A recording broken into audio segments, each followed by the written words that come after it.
Scott. All right, good evening. I will call the Finance Committee of October 10th, 2023 to order.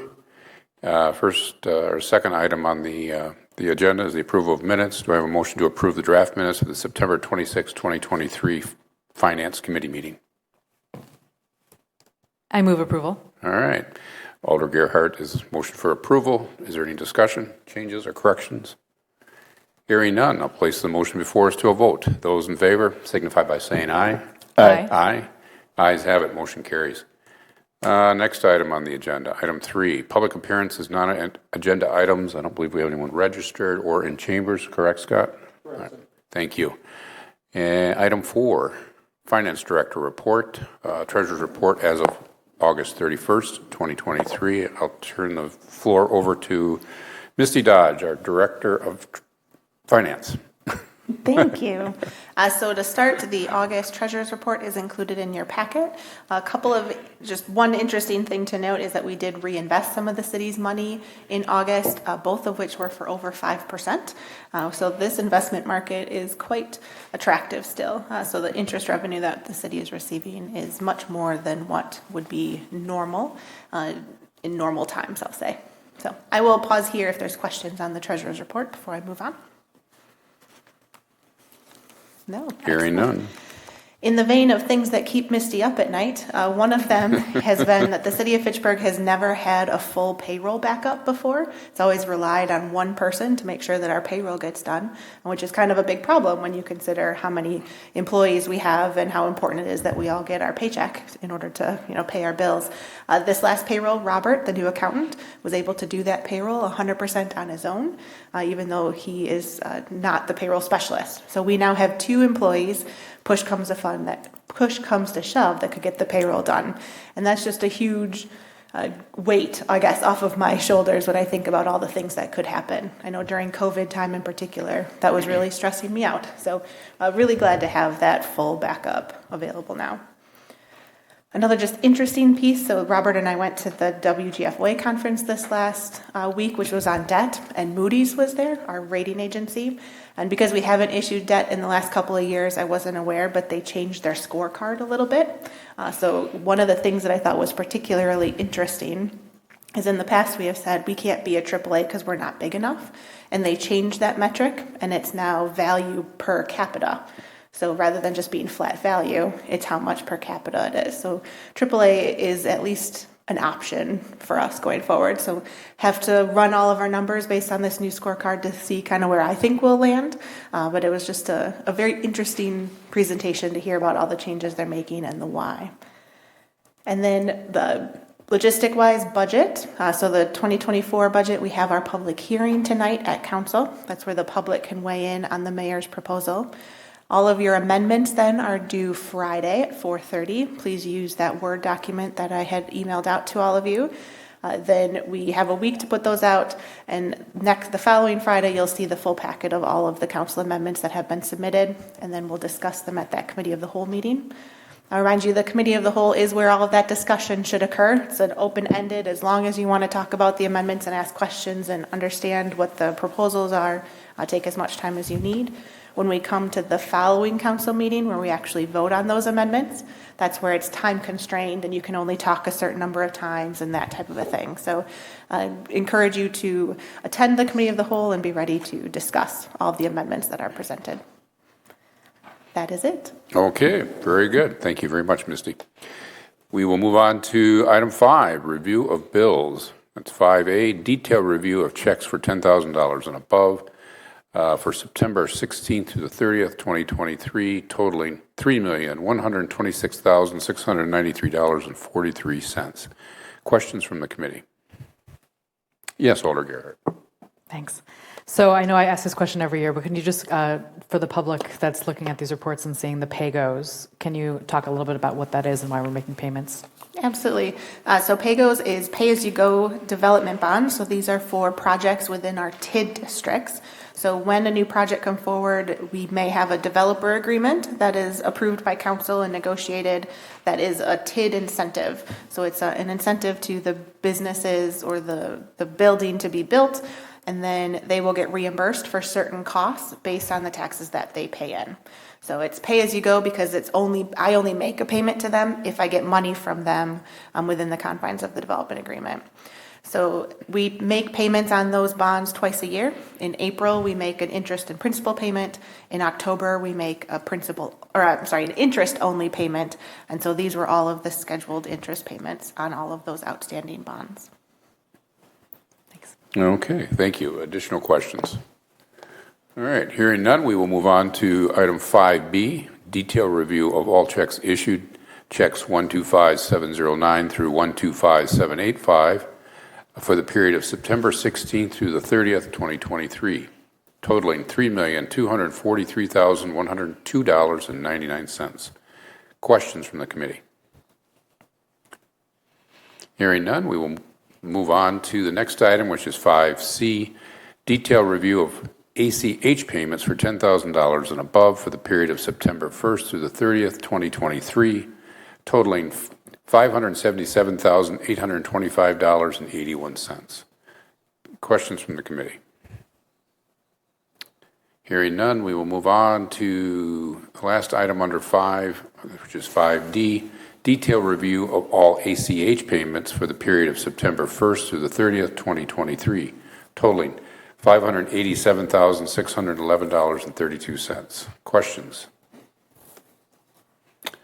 Hearing none, we will move on to the next action item, or actually is action items under item 6, which first one is 6A. Do I have a motion to move resolution R-136-23, approving purchase of 2025 plow truck chassis? I move approval. All right, we have a motion for approval made by Alder Wheeler. Are you speaking to this item, Tim? Tim's online. I suspect he will speak to it. Go ahead, Tim. Sure. Thank you. Resolution R-136-23 is for the purchase of the 2025 plow truck chassis. The 2023 capital plow equipment budget included funding for the purchase of a plow truck. Lakeside International has provided a quote based off the Dane County Highway bid price. The plow, wing, salter, and dump body are purchased directly from a separate vendor. So with this resolution, we're looking for approval just for the chassis from Lakeside International in the amount of $131,527. All right. Thank you, Tim. Questions from the committee? Yes, Alder Gerhardt, go ahead. Thanks. Tim, can you just talk a little bit about why we're purchasing it now when we probably won't use it until 2025? We would like to use it now. However, the vendor, the manufacturer, it's not available. It takes 2 years. They're still backed up from COVID. So it is in our budget to replace this year. However, we just can't get it till 2025. Just an ongoing supply chain issue. Exactly. Okay. Too bad, but thank you for clarifying. You're welcome. Additional questions? All right, hearing none, I'll place the motion before us to a vote. Those in favor signify by saying aye. Aye. Aye. Ayes have it, motion carries. Moving on to the next action item, 6B. Do I have a motion to move resolution R-177-23, amending the 2023 capital project fund budget, bike lanes/parks? I'll move approval, but can I have a quick question? The TTC is not looking at this until Thursday. So my, thought would be that Finance Committee can still act on it, but Council will need to postpone it tonight until the following meeting. If the committee would prefer that we postpone, we can. But I think we have the information from a finance perspective to know what the recommendation would be. Sure, I don't have a problem with voting on it, discussing and voting. But is that what will take place this evening then, since TCC? I'm not certain, but I think that was That was the idea. yeah, just knowing that it's not going to be looked at for. It hasn't. We'd like all committees to be able to weigh in. I believe so. Okay. Yeah. Correct. Before the final decision is made by council, we need to give the opportunity for all of the committees to weigh in. So tonight, it will be postponed until the next meeting. Yep. Okay, all right. All right. Are there any questions or discussion? Oh, well, you want to complete your motion? Oh, yeah. Oh, I'll move approval. All right. Then, I'm going to handle this one. yes, go ahead. Yep. So the ARPA TID closure investment plan was kind of how we started this one-time process of how we want to spend that one-time money. It was really a wish list. More projects were identified on there as what the funding would provide. And we've been narrowing that down through CIPs, through budgets, as we figure out what the priorities are of the council on how to spend that pot of money. As we were working through the 2024 budget, it became clear that the money is running out very quickly. And so the mayor asked to put this resolution forward, which would take the Wayland Road bike lane funding that's currently included in the 2023 budget at $830,000 and redirect that to 2 park projects, $500,000 for matching funds of the Kids Crossing Playground and $330,000 for the Tower Hill Park Shelter. I'd say all 3 of these projects were included in the investment plan. All 3 of these projects were included in the CIP, so they're not new projects, but the prioritization is something that needs to be discussed at the council level.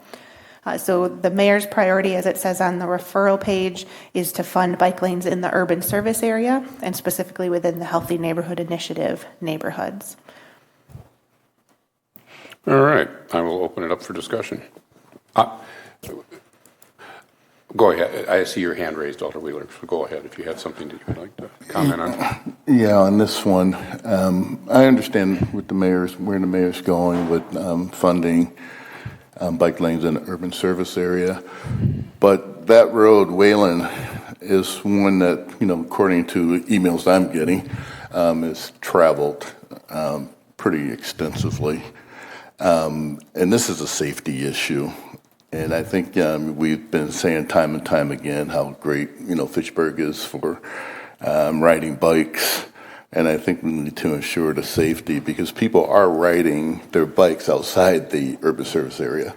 I mean, if you look at on the weekend or whatever, you got people on these roads all over the place. So this is something that, I could not agree to.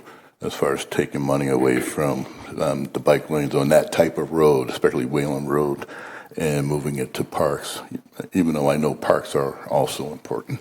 So. All right, thank you, Alder Wheeler. And since I brought the motion forward initially, and the reason is similar to what Alder Wheeler has stated, it's safety on Wayland Road. So I'm going to stand with my original amendment. And I will not be voting in favor. Alder Gerhardt, you have additional comments or waiting?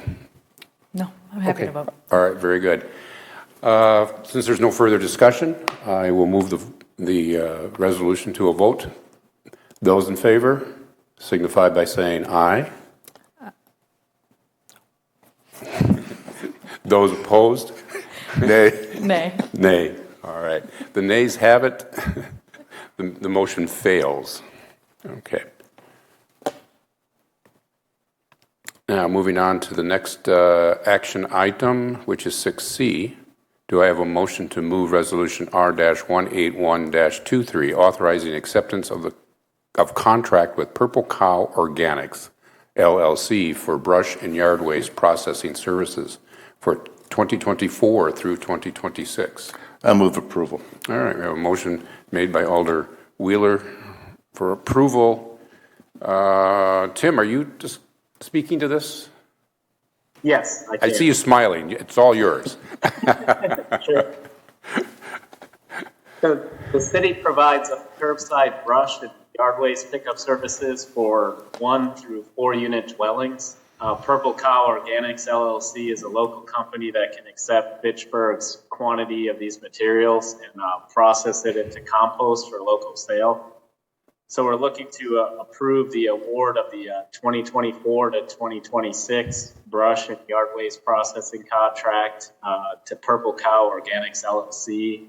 The amount's a little less than $75,000, so it works out to be less than $25,000 per year for the next 3 years.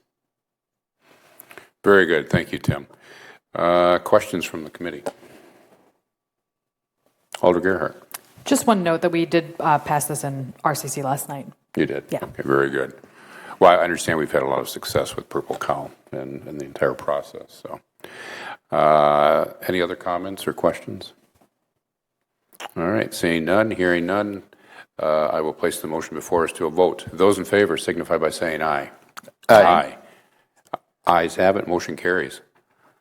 Moving on to the next action item, which is 6D. Do I have a motion to move Resolution R-182-23 approving reimbursement of water impact fees to the Oregon School District? I move approval. All right, we have a motion for approval made by Alder Gerhart. And Misty, are you speaking to this item? No? Nope, elect Tim. Oh, Tim, you're up again. All right. So each property that connects to the city's water system is required to pay a water impact fee.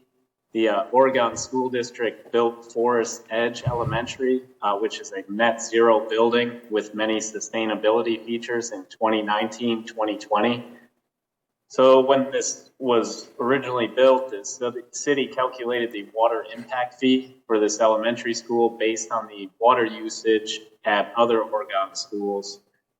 This fee should have been calculated based on design water usage estimates to better reflect the sustainable characteristics of the building.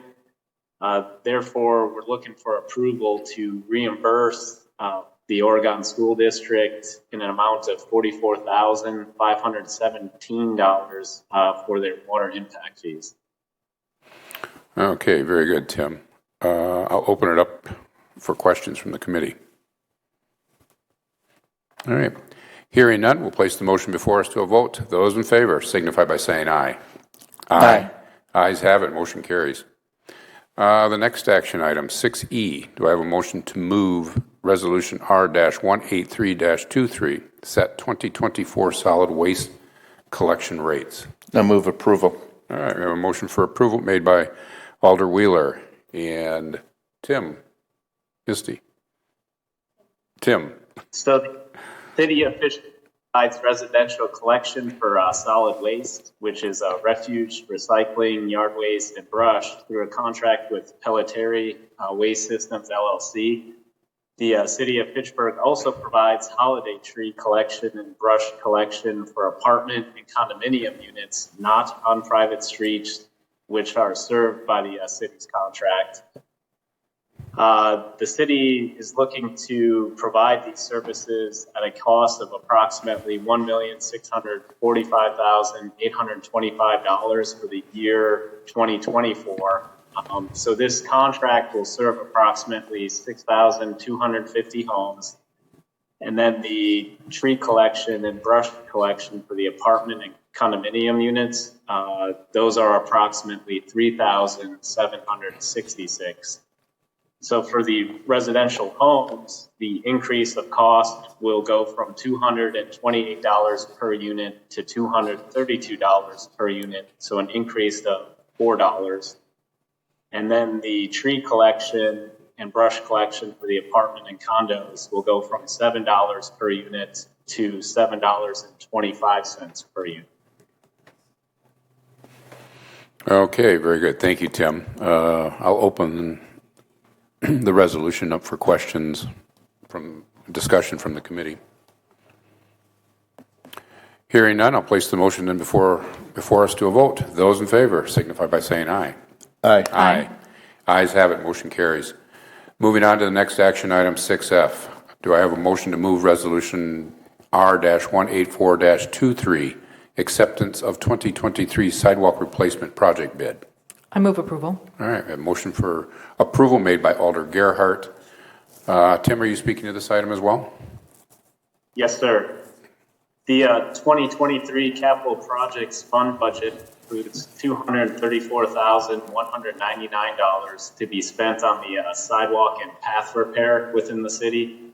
The city must repair damaged sidewalk for the safety of its residents. So on September 19th, 2023, we received 2 bids and publicly opened these bids. BMD Concrete Innovations LLC was the low bid of $100,049.50. So we're looking to approve the contract with a 10% contingency in the amount of $110,054.45. Okay, again, thank you, Tim. I'll open the resolution up to the floor for questions. Alder Gerhart. I was delighted to see that this came in under the engineer's estimate, which is something that we never see. But my understanding, based on what I read here, is that this is a new company, but they have good references. Yeah, so the city's never worked with them, and when we followed up with the references that they provided, it was, I believe, from the city of Stevens Point, Shawano, and there was also a third city. They got very good references. Kind of their history is these guys used to work for larger companies, broke off and started their own company, kind of did private work the last year or so and starting to get into municipal. So they did a great job for the municipalities I just listed, and we're looking forward. They're ready. They're ready to go to work within the next couple of weeks. They have their schedule open. And I have one more, if that's okay. Sure, go ahead. And thank you so much for the context. The other question I had was in regards to assessments. So my understanding is that we do assess for building new sidewalks, but we don't for repairs. Is that correct? We do assess for the repairs. Oh, okay. So this is partially assessed. Yes, this will be partially assessed. There was an assessment hearing back in September that we held. And then we'll also have, at the completion of the project, a final assessment hearing based on the final costs. Great, thanks. I have one question, and given that this is for 2023, correct? Because we're into October 10th. There's adequate time to complete the project before snow flies, which isn't that far off. Yeah, there is. With concrete work, there's a little more leeway with the weather than asphalt. So, into November, the concrete plants are still open. So we feel confident we can get this done by December. Okay, very good. Thank you. Any other questions, discussion? Hearing none, I'll place the motion before us to a vote. Those in favor signify by saying aye. Aye. Aye. Ayes have it. Motion carries. Moving on to the next action item, which is 6G. Do I have a motion to move Resolution R-185-23 approving the relocation order and TPP related to the reconstruction of Saline Road, Phase 3, West Clayton Road to North McCoy Road? I move approval. All right. Motion for approval made by Alder Wheeler. And Tim? The 2023 capital improvement program included funds to reconstruct Saline Road Phase 3, which is from West Clayton Road to north of McCoy Road. The city of Fitchburg has determined it necessary for public purpose to reconstruct Saline Road Phase 3 with the approved cross-sectional elements. These cross-sectional elements were approved by Resolution R-149-21. And it included 2 travel lanes, 2 buffered bike lanes, and the existing multi-use path. So this resolution is necessary for the city and for public purpose to acquire property for the project for both permanent and temporary interests. Very good. Very good. Thank you. Questions from the committee? All right. Hearing none, I'll place the motion before us to a vote. Those in favor signify by saying aye. Aye. Aye. Ayes have it. Motion carries. Moving on to the next action item, which is 6H. Do I have a motion to move Resolution R-189-23, accepting the donation and installation of fit core equipment from Inventure Capital? I move approval. All right. Motion for approval made by Alder Gerhart. And Tim, I believe you're probably going to speak to this one as well? Looks like Scott jumped on. Oh, I'm sorry, Scott. The floor is yours. No worries. Is Mike Zimmerman there by chance? I said I would cover for him. Would you like me to handle it, Scott? Okay. Well, sure. Certainly, Mike. Credit goes to Mike for shepherding this donation through the to the park. So I certainly wanted to give him the credit and the opportunity. So yeah, Misty, sure, go ahead. Thank you. Sure. So the city was approached by Inventure Capital, which is a developer that has built a couple of buildings in the area, that they had some fitness equipment that they had purchased for a different development, but the city of Madison said that they weren't interested in having that installed. So they came to us and said, we have this equipment, we'd love to install it in one of your parks if you're open to it, and they would donate the equipment as well as handle the installation. So working with park staff, we identified that McKee Farms Park was probably the best spot to do it along the path. I think there's a map in the packet. So looking to accept that donation, the maintenance costs can be absorbed within the existing parks budget, and then future replacement costs in theory would be ours as well. But we could always at the time decide that we didn't want to include a replacement piece of it. I understand that there used to be similar equipment over in the McGaw Park. So this is the same type of fitness equipment, a great asset to the park, and we appreciate that donation.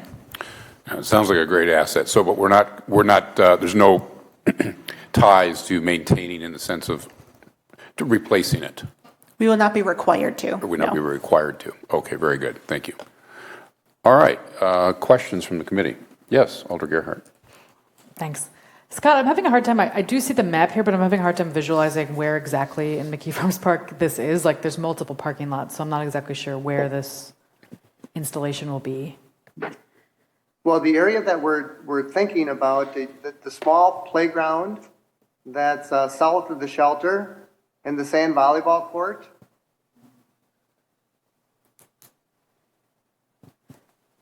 So it's... You know the main shelter, Yes. and then there's a small playground piece of equipment or playground there, and then there's some sand volleyball courts, and there's a space a little bit to the south of that we're thinking that we would place it. Okay. Oh, so it's closer to the pond, to the retention pond? Well, it'll be on the west side of the, right, it's on the west side of the path, though, south of the main shelter. That's really the only space that we have available to place the equipment. Are you following? Mostly. Gabrielle? I think so. I'm going to have to look at a map, but I'll figure it out before. I'm very grateful that we have a donation. It sounds great. I mean, the equipment looks incredible, but it does seem like it takes up quite a bit of space, so I just want to make sure I visualize where exactly. And we figured out the space that was going to be required, and then we kind of identified some potential spots in which it could be located, and this was the best one that we came up with. Thanks. All right. Further discussion. All right. Hearing none, I'll place the motion before us to a vote. Those in favor signify by saying aye. Aye. The ayes have it. Motion carries. Moving on to our last action item, item 6I. Do I have a motion to move resolution R-195-23, police vehicle equipment, and this is a direct referral. I move approval. All right. We have a motion made by Alder Wheeler for approval. Misty, you're speaking to this item, or Lieutenant? I will, yep. Okay. So Lieutenant McCarthy is here if there's questions, but since it's a pretty straightforward one, I told him I would kick it off. So the council has approved the police department to purchase 5 vehicles in the recent past. Those are hopefully going to be coming in the near future, and we still need to purchase the equipment that would then go in those 5 vehicles. So this pre-approval in front of you is for that equipment, using the same vendor that we use for the rest of our equipment, and it is all within budget. Very good. Questions then from the committee? Alder Gerhardt. This all sounds great, but my one question is about, we're coming up against this a lot, where approvals, we need to purchase things earlier than we anticipated because of the supply chain issues. Is this something that, obviously this has been going on for years now, is this something that we're just going to have to update our processes, where we're just going to have to start ordering things earlier? I just don't know because we see it a lot as a direct referral. I don't know if there's any way that we can start working into the process where we just end up ordering things earlier, or does this really have to be done piecemeal as direct referrals, going forward? So I can say this isn't exactly your question, but one of the ordinance changes that I'm considering proposing to council would be anytime that there's a purchase off of state contract for a piece of equipment, maybe we don't need to get council approval. Maybe we can do that administratively as long as it's within budget. It's what we said we would buy and then purchased off of state contract. So that might eliminate some of that timing issue of the ones that you've seen come through, but it wouldn't solve all of the problems. Ultimately, it goes to what the purchasing policy is on behalf of the council. If you want the referral and then the action as a separate meeting. I would certainly welcome that. Yeah, that ordinance change because it just seems, it seems like we see these a lot. It seems like they're always like, oh yes, obviously we should order that and save the money with the contract. So I would welcome that, considering that ordinance change. As long as it simplifies it and as long as the checks and balances are still there, so, yeah. All right, further discussion. Hearing none, I'll place the motion before us to a vote. Those in favor signify by saying aye. Aye. Aye. Ayes have it, motion carries. Concludes the action items, which is number 6. Moving on to item 7, announcements. Our next Finance Committee meeting is scheduled for October 24th, 2023. Then moving on to number 8, adjournment. Do I have a motion to adjourn? So moved. All right. We have a motion for adjournment made by Alder Gerhardt. Those in favor signify by saying aye. Aye. Aye. Ayes have it. We are adjourned at 6:33 p.m.